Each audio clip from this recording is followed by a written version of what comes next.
Alright, it's Sunday. As you can see, there's even more rust falling out of the muffler. But there's still some dew on the grass. I've addressed my clog that I had. Basically, by spreading it out, I think it'll take it in. You can see on the tires, there's a little bit of moisture. I think they'll be alright. I am going to grab a windrow before I just start cramming it in the baler.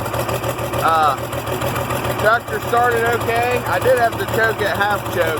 It started, but then when I went to take off, I had to half choke it. Because it is a little colder today, a little breezy. It's about 70. I think it feels like 65, but the phone says 70 anyways. Cloud cover, won't be too much sun today, so we won't get baked. And we've got to fix a scissor spear and move a bunch of bales after we get these made. So that's on the list for today's activities at a minimum. Alright, so I'm poking around in here. The top does feel dry. Scoop some out of the bottom. It's still got some color. Still looks okay. Doesn't feel it doesn't feel too wet. I can't break it though, not gonna lie. So that being said, I think it'd probably be okay to bale, just because all the stuff on top, it's it's a lot drier. I don't know, we'll find out though, won't we? Letting the tractor warm up, just like I said, because it is a little colder out. Never want to get on them and just, go gung-ho all at once. Sounds like it's running a lot better now, a little warmed up.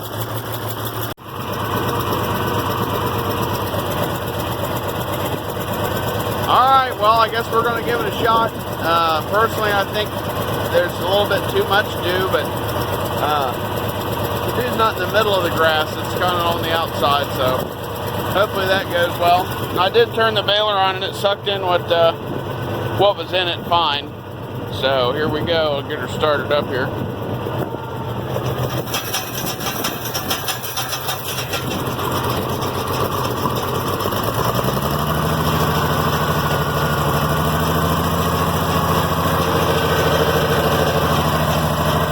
We'll try low force. Hop into this windrow here.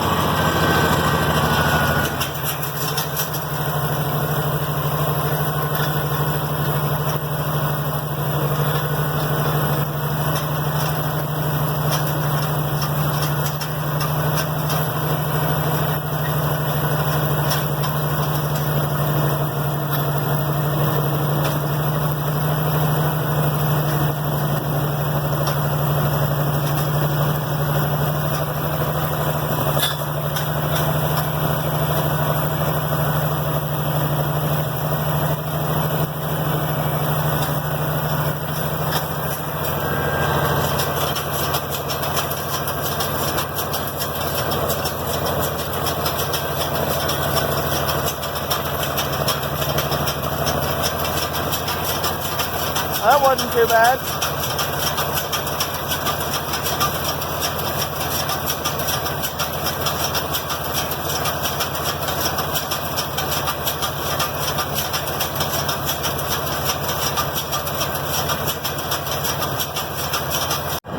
Now we'll dump her out.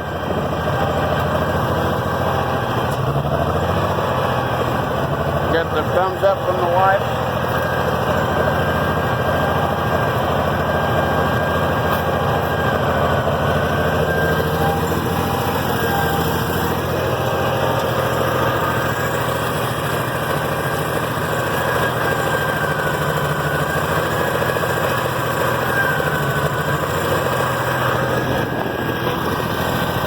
Try it again.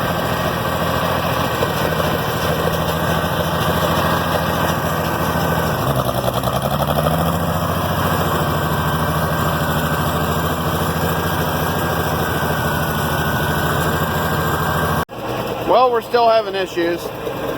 I honestly think the grass is a little too wet. Because there's two different types of plugs that happen. I get stuff where it just sits and bounces in front of the rollers and it won't go in the roller. And then I get where it gets caught on those little bars that where my finger's pointing. And that's when it's wet. If it's just sitting there bouncing on the rollers and won't feed in, it's too dry because the rollers can't grab it because it's slick, you know, because of how dry it is. That's not the case now. Another indication of the moisture is that roller in there is it's wrapping. Not bad. I mean, I wouldn't even worry about that. The only time I get worried is if it wraps in the corners because there's bearings there. Wrapping in the middle, well, if it gets bad enough, I guess it'd push up on that guard, that plate, but it never does that. What I'm going to do now, though, is because I've been noticing this chain hops, and I really think it could, you know, it's tensioned as much as it can be. You know, like that's it. There's no more adjustment. Now I replaced this chain, but I guess it's possible it could have stretched something. But then I looked down here, and if you look, that's not really lined up good. I don't know if you can get the angle on that, but what this bar does is it pushes this sprocket forward or backward, and well, that's what tightens and loosens this chain, which it is loose. And this chain, we're having, well, it's got tension on it now, but when it's running, it flops. Here, you can see there. This chain is this one down here. So my thought is, since this one's loose, I'll go ahead and adjust this rod and push it forward, and then maybe that would help with some of this stuff too. Oh, and there's a bearing that's wrapped. That's nice. So it's just crazy though, because we literally just baled 20 bales without a problem. Time before that, I baled 18 bales in like an hour and a half, and that's at a maximum hour and a half. And to be honest, the last half hour was me trying to go around and pick up scraps and make, you know, the last little bale, or try to get a full bale for the last one. And the time before that, we made 40 bales in like 5 hours. You know, didn't have any problem, you know, at all. So somebody made in a comment there, they said that they had an old baler similar to this one, a Vermeer, and they said if it wanted to bale, it would bale like there's no tomorrow. But if it didn't want to bale, basically you just gave up and went and found something else to do. That's not word for word, but that was the gist of it, and I thought that was very funny because that's totally how our baler is. So, yeah, I'll hand Patricia the camera and do some adjusting and see if we get a better result. Now, I don't think I said it or not, but I have adjusted on this before, and I don't remember why. I don't remember what my symptom was. That was been 2 years ago when I adjusted that. I might have to take the door off. Yeah, I'm going to have to take the door off.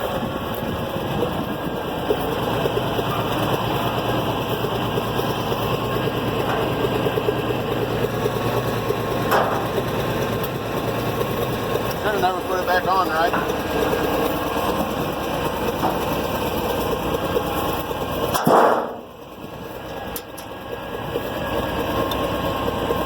Honestly, I think I had taken the door off because of, you know, having to adjust stuff.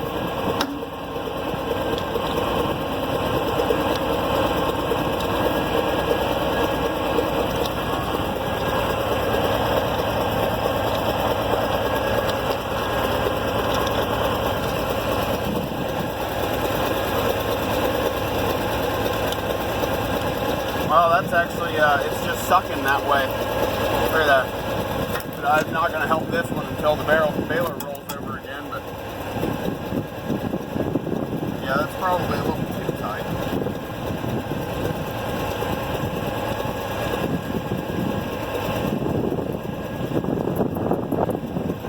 Yeah, for me to replace those chains, they're already all jingly. That's how you know when a chain is stuck. Needs replaced. Sorry about that.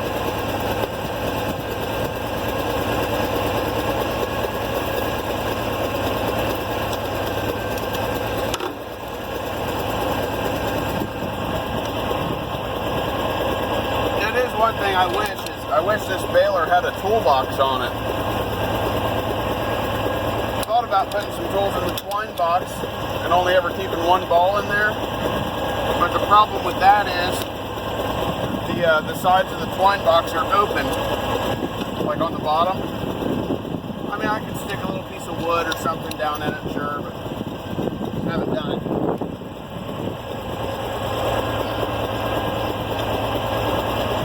And if nothing else, while we're dicking around with this, the hay's getting a little drier.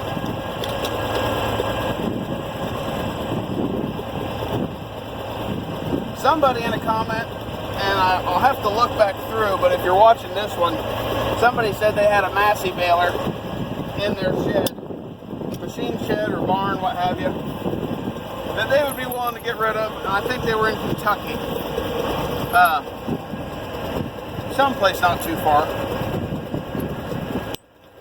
If you're watching this, message me again or leave that in a comment so I can try messaging you through YouTube and get a hold of you. Because I think it probably would be best if we got a different baler.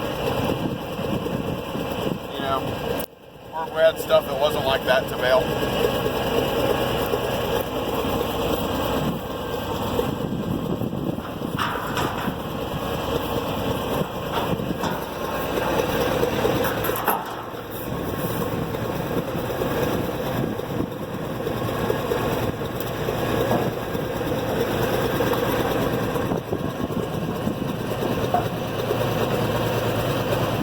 That's the easiest that's ever went on. As you can see, it's still hopping a little bit. But what it was doing is that one down in there, not the bottom chain, not this top chain, but the one in the middle, it would, two links would go around it. It would double up on itself. Doesn't look like it's doing that now. That's what drives the top roller. So maybe by having a more secure top roller drive, plugging's easy, you know? At least that's the hope. Climb up on here one-handed. Alright, let's see what happens. Well, isn't that just nice? Didn't take long, did it? I think we're going to go work on that scissor lift, hijacker, hay spear thing. And come back to this after it's dried some. Because that's not a too dry issue. If you get stuff like that, it's too wet. But you can tell by my wisping hair, the wind is out pretty good, so really I thought by the time we got done dicking with it for the first couple bales it'd be ready, but that is obviously not the case. I've tried speeding up, I've tried slowing down. Typically I run pretty fast with this baler.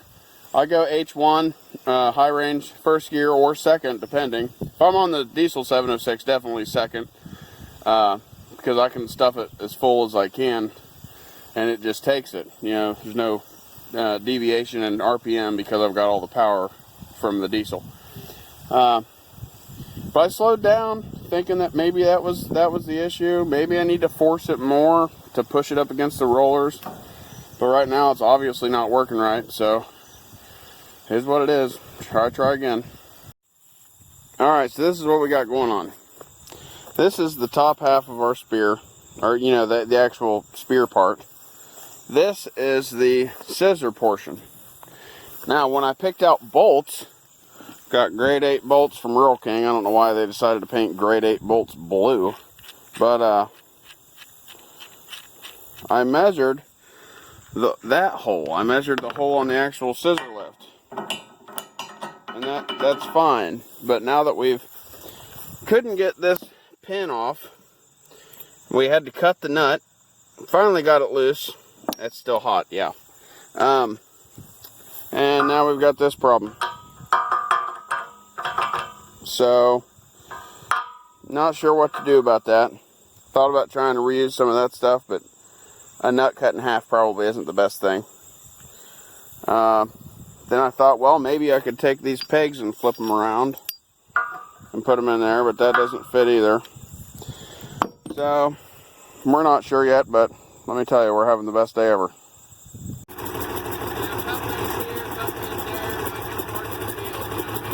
Yeah.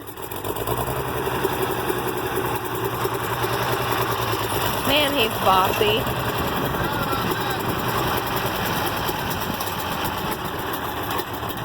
I thought you cleaned it out. Huh? I thought you cleaned it out.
well, we got one that rolled away.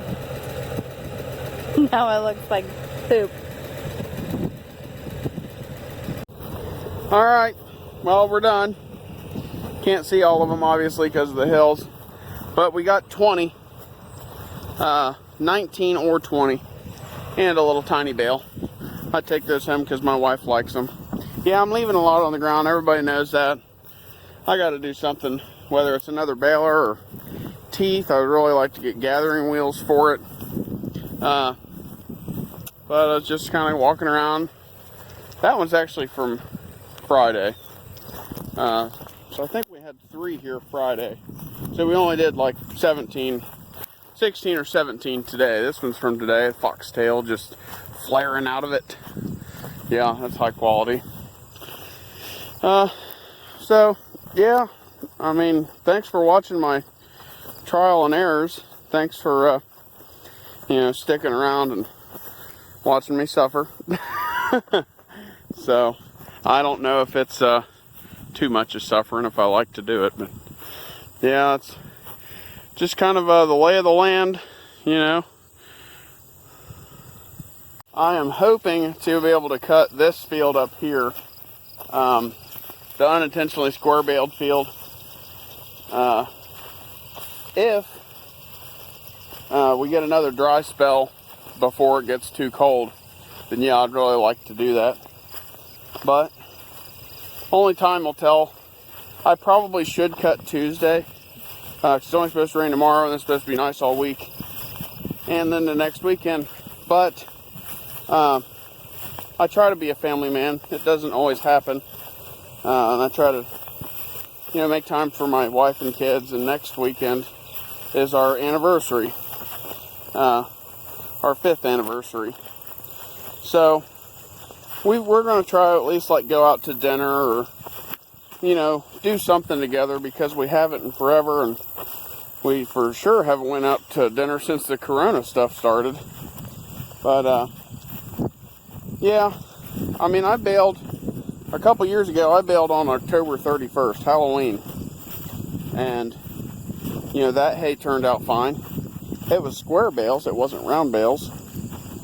But yeah, and I was having problems on these hillsides getting a bale started, obviously, because some spots is so steep. I don't know if Patricia got any footage of it or not. I'm sure she probably did. But some of it was so steep that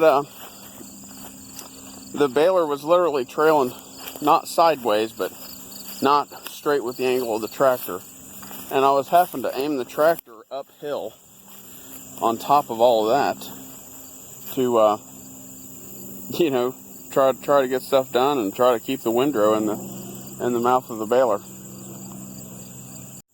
Another thing I thought I might show you, could be ferocious, I don't know, but this little guy right here. I walked down here, and we all know turtles are slow. It's a box turtle. They are the coolest damn things in the world. I loved box turtles when I was a kid. This is actually a relatively small one, and I believe this one is a male by the coloring. Something to do with the coloring and the pattern on their shells. But if you see that big tire skid mark, I was running around catching all of my little scraps, that I left, and that turtle was right about where that plant is, and I locked him up. Only the left brake locks him up, and then I backed up and drove through there, which was a little more bumpy than right there. But yeah, we saved the turtle today. I did hit a snapping turtle mowing when I mowed the unintentionally square-baled field. But it's like every year, put this guy back right where we had him, right where we found him anyways. But maybe he'll come out and see us, probably not. But anyways, it's like every year when I'm mowing, I kill a box turtle. And grew up, was wooded. Wasn't very many fields like really close to my house, like where I could ride my bicycle or what have you. And box turtles were a rare sight. Like, you never saw box turtles, And I did walk through the woods and stuff like that. And you would occasionally see one, I guess a couple a year, sometimes not at all. Occasionally they would be in your, garden eating your tomatoes. That happened to me twice. But the amount of wildlife I see when I'm out here is just astonishing, and I appreciate wildlife, and I always feel really bad when I hit a turtle mowing or raking hay. Nobody wants to hurt defenseless little animals. I'm too fat walking up these hills, let me tell you. But yeah, so we got to save one today, So I'm going to drive the tractor back up to the staging area, parking lot, where we hide the equipment, whatever you call it. And I'll catch you guys next time. If you watched to the end, I appreciate it. If you like what you see, give me the thumbs up. And if you were that guy with that massy baler, leave me a comment. So I got so many comments, it's hard to, I'd have to go back through forever to find them. And I will if I have to. So anyways, till next time, we'll see ya.